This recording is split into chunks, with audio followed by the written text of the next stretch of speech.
Păcate nu l-am găsit. Dacă nu s-au răstovărit în iarba asta mare. Le-am zis să caute și de la Holzman. Vrei niște apă? Da, vă rog. Apă așa. Nu mai țin minte cum o cheamă. Rudolf, Angelic. Așa că mi-a zis Radu, am uitat, Gloria, îmi pare bine. Scrie. Pe din partea Mocănița Hunedoara. Da, știu că mi-ai zis, dar am uitat. Iuliță, de asta mai mare. Mare de metri 35, cred că. Tip Pas coroană. de coroană, dar nu știu ce pas are. Am luat pe cineva, ăla ia-mă, nene. De laterală, căzut așa. Păi de la bielă s-a deșurbat, s-a rupt șmintul și s-a...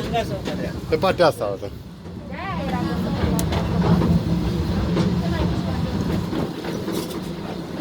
Dacă s-o fi prăvălit în iarbă, nu știu. Da, nu trebuie să vei da. E și mare, Iulița. Să mergem să duc să cumpără dacă... Ca să fie la pasul respectiv.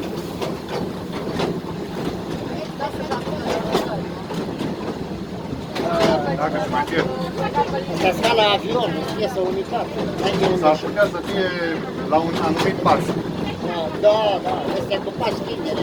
De, nu știu, cred că pas de 1,5, de 2. Cred că de pas de 2 sau 3, nu știu.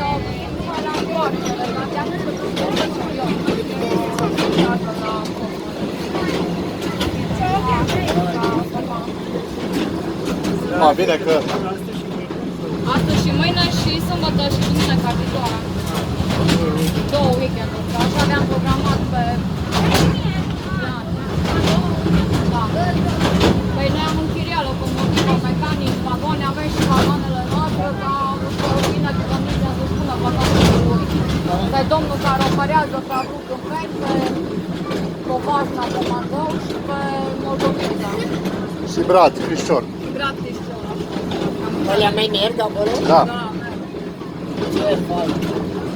Să vă spun că una dintre ea și când eram eu copil mi-a arătat taică-lui, o mers pe Valea Satului până la Gâtul Verbecului, până în 1950. Eu când s-o desfăcut linia acolo transportau Era una mică amărâtă în triaj pus acolo deoparte și tot zicea taică, că uite bă, dar grijiu asta s-o pună undeva în centru. Am iubit, dar era de aia mică cu cazane pe lângă ea. Da, sunt depouri de locomotive, acolo a făcut muzeul locomotivelor, numai că nu mai au nimic. Tata a lucrat înainte de război în zonă, la terminaj la lemne și cărea cu italianul la Feltrinelli, de reparat la vagon. Bunicul e de pe Valea Ortibaciului și până în 86 au fost șeful gării din Sibiu. La Mocăniță?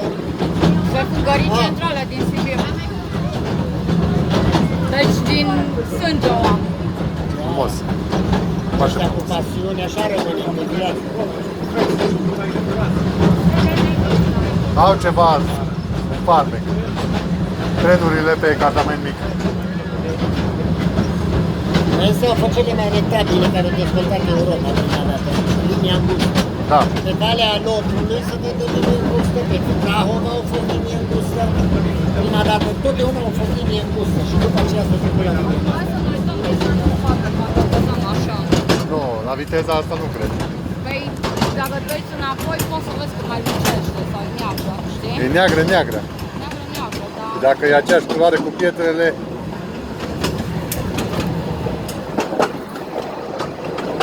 Dar merge pe... Ce viteză merge iară? Chiar să meargă, va veni foarte încet la început.